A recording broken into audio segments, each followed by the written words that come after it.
بسم اللہ الرحمن الرحیم۔ حکیم الامت ڈاکٹر علامہ محمد اقبال رحمۃ اللہ علیہ بارگاہ الہی میں روز محشر کے حوالے سے التجا کرتے ہوئے لکھتے ہیں کہ تو غنی از ہر دو عالم من فقیر، تو غنی از ہر دو عالم من فقیر، روز محشر عذر ہائے من پذیر۔ وہ لکھتے ہیں کہ اے الہی تو دونوں عالم سے بے نیاز ہے اور میں ایک عاجز سوالی ہوں، بروز قیامت میری ایک عرض قبول کر لینا۔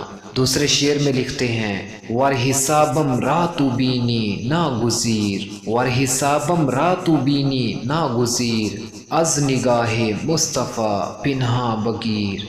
دوسرے شعر میں لکھتے ہیں اگر میرا حساب نامہ اعمال دیکھنا بڑا ہی ضروری ہے تو برائے مہربانی حضور صلی اللہ علیہ وآلہ وسلم کی نگاہوں سے بچا کر حساب کرنا۔ مطلب یہ ہے کہ میں گناہ گار امتی ہوں، میں اپنے نبی کے سامنے شرمندگی سے بچ جاؤں اور حضور کو میری وجہ سے تیرے دربار میں اور دیگر انبیاء کرام علیہ السلام کے سامنے شرمندہ نہ ہونا پڑے، اس لیے مجھے ایک طرف ہٹا کر تنہائی میں حساب کتاب کرنا۔